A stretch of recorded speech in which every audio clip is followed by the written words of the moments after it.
así podemos compartir después también con el resto de compañeros que hoy no se pudo conectar. ¿Pudieron ver el material que les enviamos? ¿Pudieron leerlo?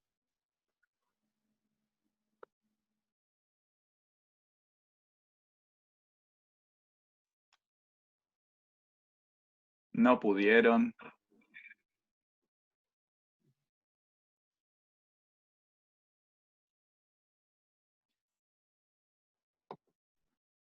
¿Pudieron ver algo o Se no? borraron. Voy pasando y veo algunas cabezas que hacen como que sí. Sí. Pueden escribir en el chat también.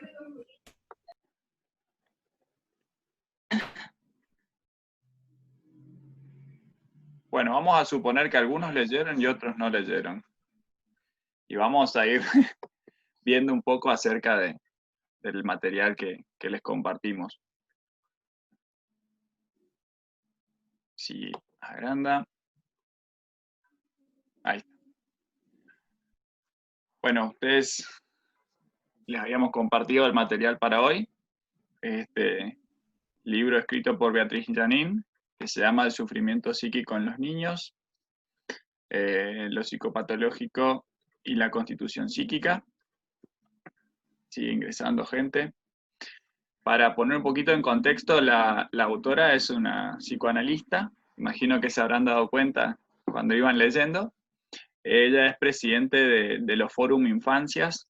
Ustedes saben que se va eh, reproduciendo esta cuestión de los fórum en diferentes provincias. En Misiones también existe el Fórum Infancias, que es un grupo de profesionales que se unen, arman equipos y tratan de establecer estrategias para abordar la cuestión de la infancia, la vulnerabilidad de la infancia, la búsqueda de desetiquetar todos los procesos que se van instaurando acerca de, bueno, la psicopatología, la mirada que se tiene acerca de eso, ¿sí?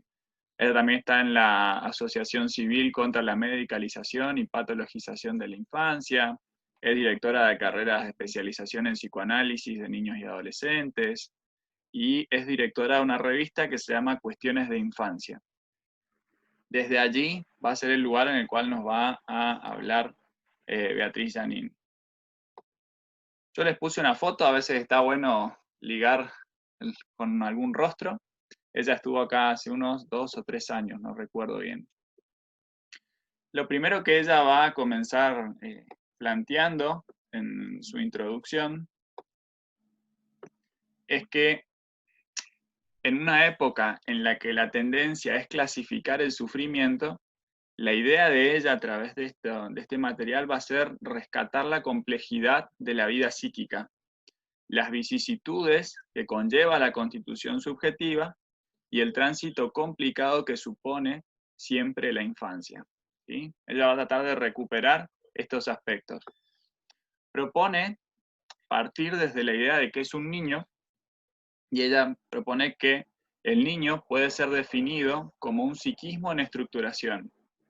Esta estructuración siempre es signada por otros, en un devenir en el que los movimientos constitutivos fundantes se dan desde un adentro afuera insoslayable.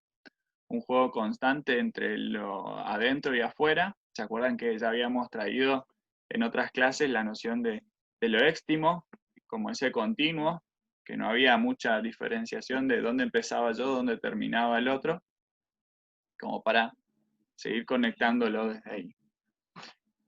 Propone que, bueno, que el marco de referencia desde el que va a hablar es el psicoanálisis como teoría y práctica que subvierte lo que ya está dado en una sociedad en la que la cotidianidad está tomada por las urgencias, la eficacia y en la que se suele recurrir a la vía más corta para acallar los síntomas.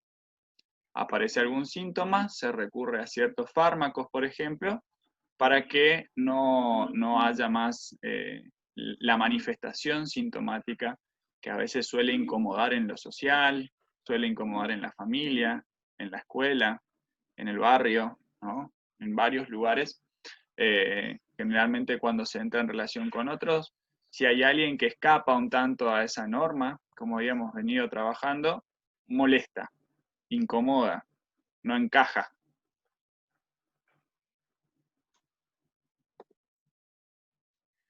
La autora va a traer la noción de avatares de la constitución psíquica. Esta primera noción de avatares, yo estaba pensando en mi historia personal, cuáles fueron mis encuentros con esta palabra. ¿Sí? Mi primer encuentro con la palabra avatar fue el de esta película. ¿La vieron? ¿No la vieron? Yo la vi, ¿eh? ¿La viste? Sí. Película que ya va quedando vieja. En su momento había sido una de las películas, creo que había roto los récords de taquilla en su momento. Bien, ahí ponen en el chat que otros también la vieron. Y es una película en la cual la noción de avatar tiene que ver con cómo este hombre, que ven ahí en la imagen, tomaba posesión de un cuerpo que no era el suyo, pero a través del cual operaba en una realidad. Y otra noción desde la que yo me acerco a la palabra avatar es la de, hace unos días empezó lo de los avatares en Facebook, ¿sí? Imagino que, bueno, ahí Noelia se ríe bastante, imagino que ya habrá hecho su avatar, que implica toda una construcción y una traducción de lo que uno mismo es en una imagen para poder presentarse desde lo virtual hacia los otros. Uno suspende la imagen propia, la que puede hacer desde una foto, y ocupa en su lugar otra que uno fue construyendo. También es todo un tema porque no, como que da ciertos patrones, no habilita todas las posibilidades, ¿no? El que tiene un ojo un poquito más chico, el otro más grande, no habilita ponerlos distintos. Algunas cosas no permite Facebook todavía que uno pueda traducir lo más parecido posible a lo que uno es, ese avatar, ¿sí? Si bien la autora no va a utilizar ninguno de estos dos conceptos acerca de avatares, sino que para ella más bien los avatares va a tener que ver con esos sucesos por los cuales un sujeto atraviesa, sucesos que pueden ser movilizantes, que realizan inscripciones, dice ella.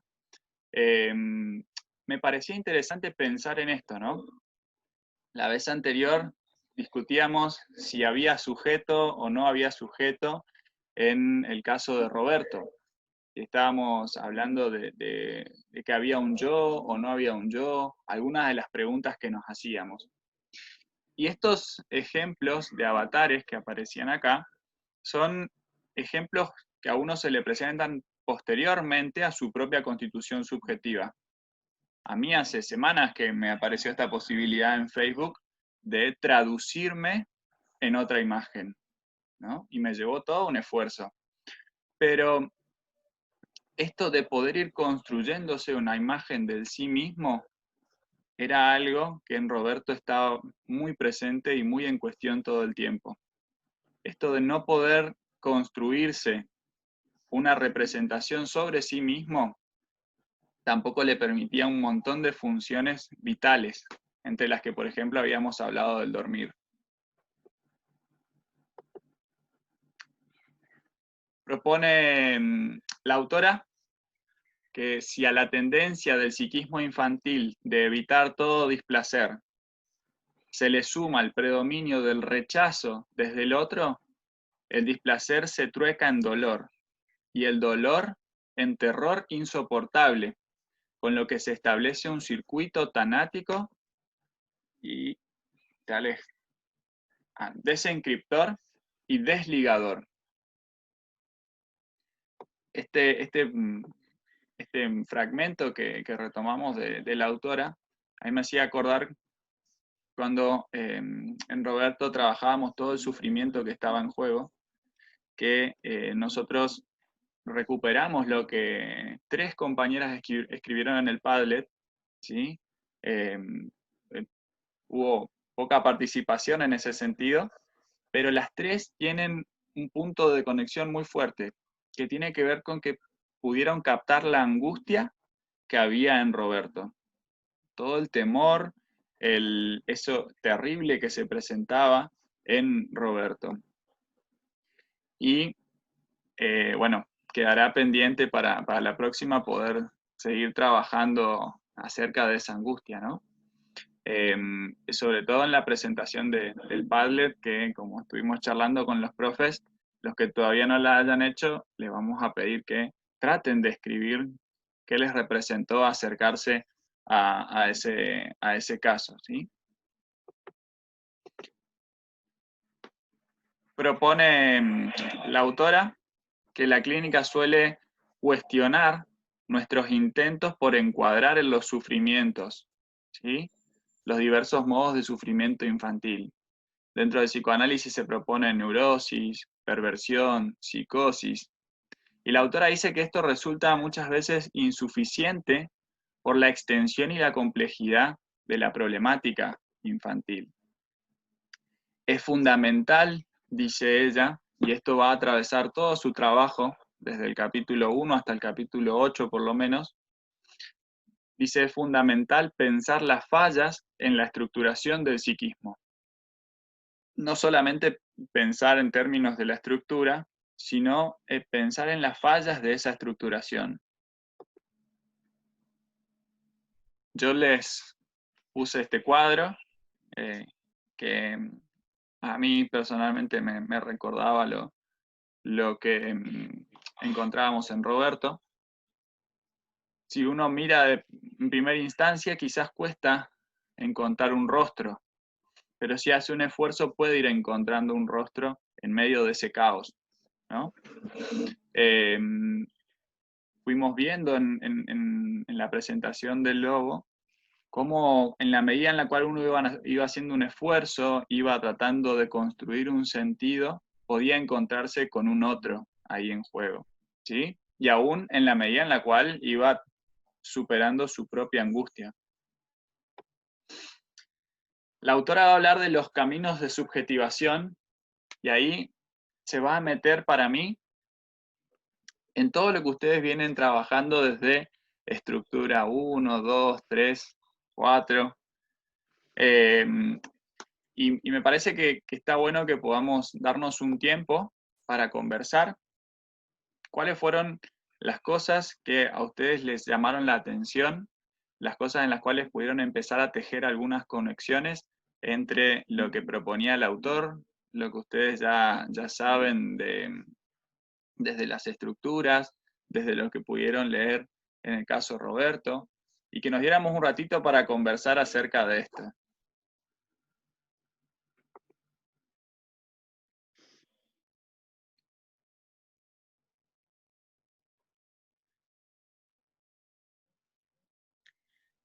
Cuando pregunté vi que algunas asentían que habían leído el texto. ¿Qué cosas pudieron relacionar del texto con el caso de Roberto? Profe, acá Jimena le habla. Sí. Yo por ahí lo que pude relacionar fue la parte que dice que la función madre-hijo convierte el amor materno. Y después dice, y es vivido como fusión. Y el rechazo materno como un rechazo a sí mismo. Y Roberto había una parte en la que por ahí se veía su reflejo en una ventana, si no me equivoco, y él lo rompe. Y todo el tiempo es como que está eso de que él no se aceptaba, como se rechazaba a sí mismo por ese mismo rechazo que tuvo desde el nacimiento. Por ahí yo lo pude pensar desde ahí. Muy bueno eso.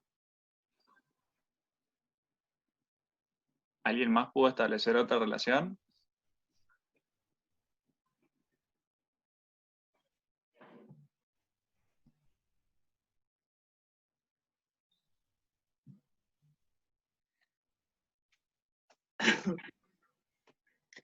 Bueno, a mí me gustaría, sí, dale Paola. Sí, bueno, yo por ahí también lo pude relacionar un poco teniendo en cuenta los tres tipos de vivencia que plantea la autora, las que pueden generar placer, las que pueden generar dolor, pero también presenta una que son las calmantes, que por ahí en Roberto estaba muy presente esto, ¿no? De que no hubo ese tercero o ese otro que pudiera calmar, acunar esa angustia, que después se veía reflejado, digamos, en esas observaciones que fue haciendo la terapeuta. Ahora en el texto aparece una opción, un lugar de alguien que lo calma. ¿Te acordás quién es? No, en el sueño, para No, dormir, que lo calma. en el texto de Roberto, en la historia de Roberto, aparece alguien. Aparece una celadora, ¿no? Por la que él va y se hace mimar, digamos, en sus momentos de angustia o cuando no puede dormir. Así que ahí ya hay una pequeña inscripción, digamos, de que un pequeñísimo lugar de calma. Pero me parece muy bien lo que estás marcando, porque cuando leímos con David los textos que mandaron, yo decía, bueno, es normal que se hayan sentido, porque lo que traían las compañeras es que se habían angustiado mucho con la historia, ¿no? ¿Es así? Una historia angustiante. Entonces me parece que la reflexión que estábamos haciendo con David es que sin dudas es una historia angustiante y que sin dudas ante una situación así, la respuesta de quién está en el lugar del terapeuta o del profesor de educación especial es la angustia. Y que el único modo de combatir esa angustia, digamos, es disponer de elementos teóricos que permitan significar todos estos síntomas que está poniendo en juego este niño, ¿no? Poder darle significado. Esa, y lo afirmo, es la única defensa que tenemos ante situaciones de angustia en los niños. La única defensa que tenemos es la posibilidad de abstraernos un poquitito y poder darnos el permiso de pensar y de tratar de traducir qué es lo que está tratando de significar este niño con cada uno de sus actos, síntomas, angustias, pataleos y todo lo que se ponga en escena en el encuentro con este niño, ¿no? Esto es el lugar del terapeuta, el lugar de la profesora de educación especial, desde el lugar de quien está haciendo estimulación temprana, en realidad pensar, conceptualizar y darse cuenta de que de alguna manera puedo construir un lenguaje en común con ese niño, es lo único que calma la angustia, porque seguramente el sentimiento de impotencia que habrá tenido al principio la Ford, sí. Soy un desastre con los nombres, seguramente era enorme, ¿no? Poder aguantarse todas estas descargas agresivas que... Profe, No sé quién habla. acá Jimena. Jimena. Por ahí de lo que usted estaba diciendo, hay una parte en el texto que habla sobre la vivencia terrorífica y que dice que siempre que haya alguien que inicie la vivencia calmante, se va a poder, le va a posibilitar al niño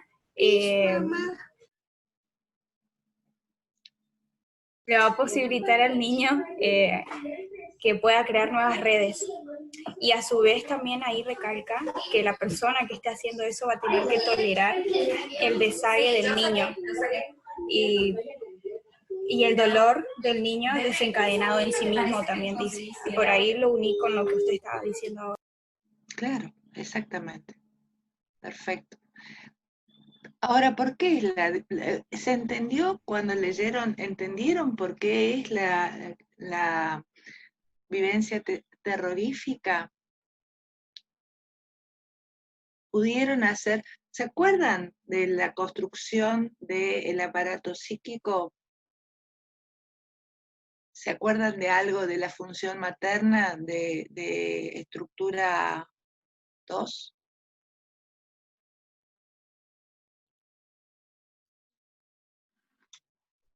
Más o menos. Hay cabezas agitándose, parece que sí. Que sí, bueno. La vivencia terrorífica, ¿a qué cosa corresponde? ¿Qué es lo terrorífico?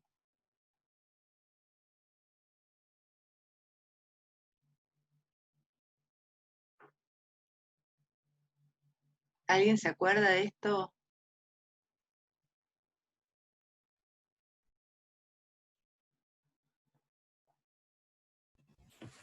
Buenas. No tengo la cámara prendida porque mi cámara de la computadora no anda. Está bien, no hay Yo problema. pude leer los dos textos hoy. Pude leer los dos textos hoy porque antes no tenía computadora, entonces pude leer el texto del lobo hoy y también el que pasaron en el grupo de WhatsApp para trabajarlo en esta clase. Yo pensaba un poco cuando usted hablaba, profe, y cuando hablaban los compañeros, y leía una parte del texto de Beatriz Janín que me llamó mucho la atención, en la parte donde habla de el rol de los padres o la figura de los padres. Más que nada lo comparo en este caso con el texto de Roberto, el rol de la madre, la figura materna. Y me llama la atención en la parte donde habla del rol respecto de que son objetos de amor y odio al mismo tiempo. En el texto de Roberto, si bien, no me acuerdo el nombre de la bueno, no importa. Sí, la de Lefort. Sí, ella misma. Si bien ella no era la madre de Roberto, me permití como comparar los momentos en los que ella era al mismo tiempo quien calmaba a Roberto diciéndole ciertas cosas y en otros momentos era Roberto quien descargaba su odio, por decirlo así, sobre la misma figura. Sí. Estamos. De esto se trata, ¿no? Lo que se reproduce ahí es la relación que tiene Roberto con su propia madre. Y en realidad no es ni siquiera la relación, porque, como decíamos, Roberto está en un proceso de constitución. No hay un sujeto que se pueda reencontrar a sí mismo en una imagen o decir yo soy este. Hay un niño que aúlla y hace los ruidos del lobo cuando quiere